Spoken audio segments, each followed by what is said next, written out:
For the past, probably 20 years, I have been doing craft shows, and I have been doing sweatshirt jackets for a long time. And today I thought I would show you how I make one of my newer designs. It's real simple.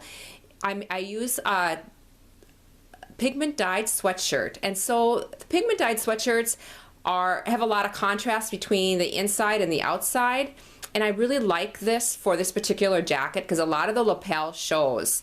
I do have this listed in my Etsy shop, and I will list that listing down below so you can take a check.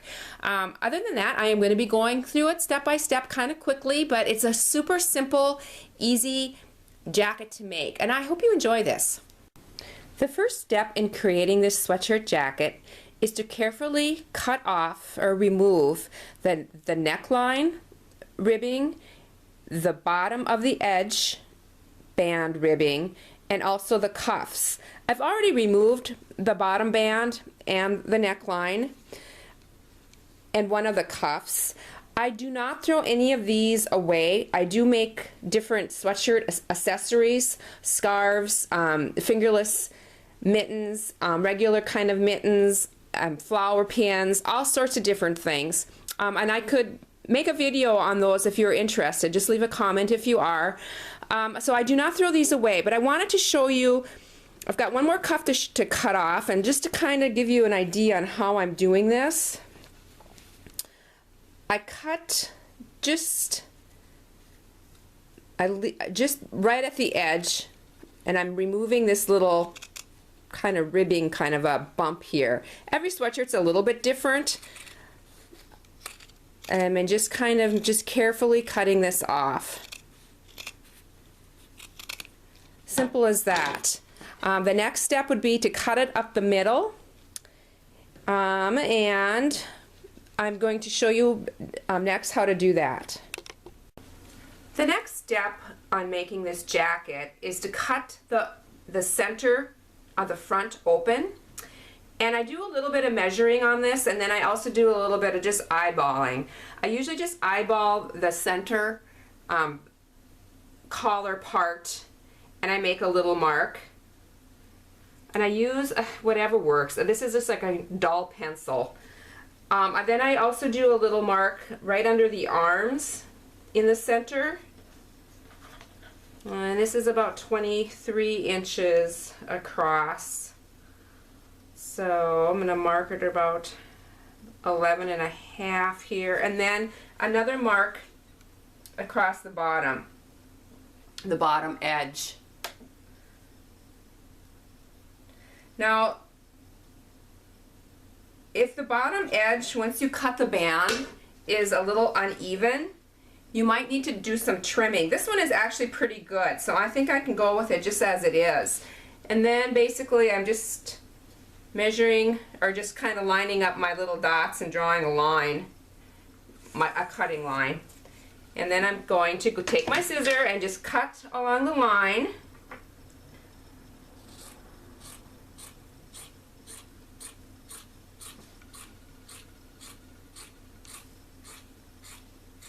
Just like that, and now I have it all opened up.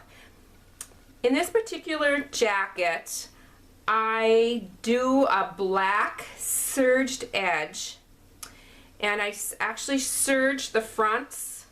I serge all the way around the bottom, and I also serge the bottom of the cuff, and the cuff is rolled up in this particular jacket.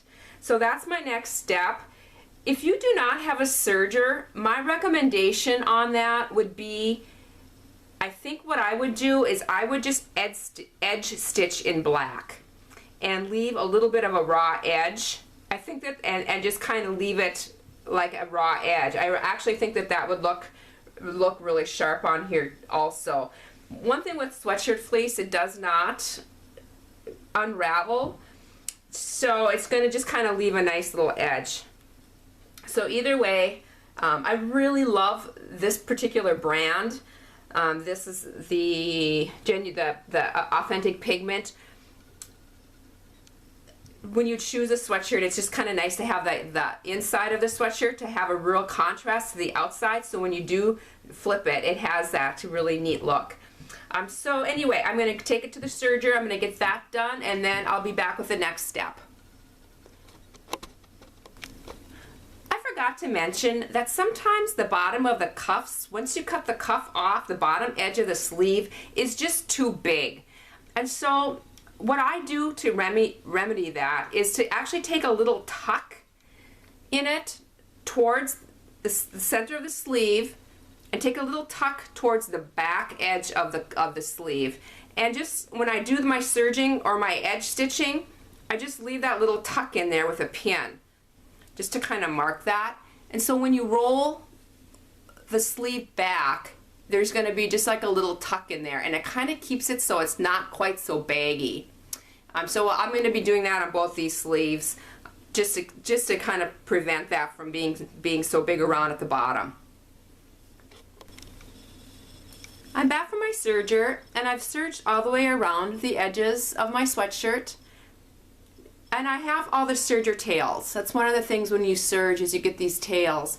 And so what I do with these is I actually go ahead and I take a large needle with a large eye in it, and just thread this through the needle, and then I'm going to work it back through the back side of the stitching, or the serging stitching, and just kind of weed it through the stitches and pull it, and then I'll just trim the rest of that tail off. And just another way you can do this is just to zigzag on the back of it, and just to attach it and to adhere that. You don't want the tail sticking out. So I'm going to go ahead and I'm going to do that on all of my ends of my cuffs and around the bottom, and on to the next step. Wow, this comes together so quick, I just can't believe it. But the next step is to make the little tab at the bottom for the button. And remember how I said to save all the scraps that you cut off and all the ribbing band? Well, I actually use a piece of the neck band for the tab. And I have a piece here from a contrasting sweatshirt. This is kind of like a mustard gold color. It's 6 inches that I went ahead and I serged. But you can certainly use the same band, so it'll be just the same color of this as the sweatshirt. Then what you want to do with this is you want to make the end into a point like this, and then stitch this on the back side so that you have a little tab. And I have one done, so you can kind of see what I'm talking about. And it just kind of forms a neat little band. And this will be going right here at the bottom of the sweatshirt. The lapel on this is completely tacked down. And so my next step on this is to go back to the sewing machine. I will, just with a straight stitch, stitch all the way down on both sides of this. And I will also attach the tab at the bottom here, kind of where the two lapels just kind of make the point. And I will probably be using a feather stitch, but you can certainly use just a straight stitch to attach this little tab. And that's the next step, and I'll be back to do the little detail on the lapel, and then it's just sewing on the button, and this sweatshirt is done. Okay, I have the lapel securely sewn down and in place. I also have my tab all finished off. And now it's on to just a little bit of the decoration. I do use, because I save all my pieces, I have a lot of different colors of sweatshirt bands. And so I just kind of cut a couple rectangle different colors. And I am actually attaching it with, this is a cool product. It's called Lapel Stick, and I'll link it down below where I get it. It's just I think I got mine on Amazon. I'm not really certain, but I'll hunt for that. But it's just kind of like a glue stick, but it doesn't clog up your sewing machine. So it really securely keeps things in place. So I just put a little dot on the back side, and just position it where I want it. And so the last step on this sweatshirt is to sew these in place. I'm going to just use my black thread. I think I'm just going to just do a little outline stitch on each one of those those rectangles. And then I'm going to stick the button on. This is a fun sweatshirt in that it only has one button. So you can use those old buttons of yours, or if you have a collection, or just the unique ones. This is a really old button that I found at the flea market, and so I'm going to use that one. And I only have one of them, so this is a good place to put it. And it's just going to stick right there. And I will come back for one last showing of the sweatshirt, and then we'll just be wrapping this up. Okay, we are all finished. I did edge stitch just around each one of these little circle or squares.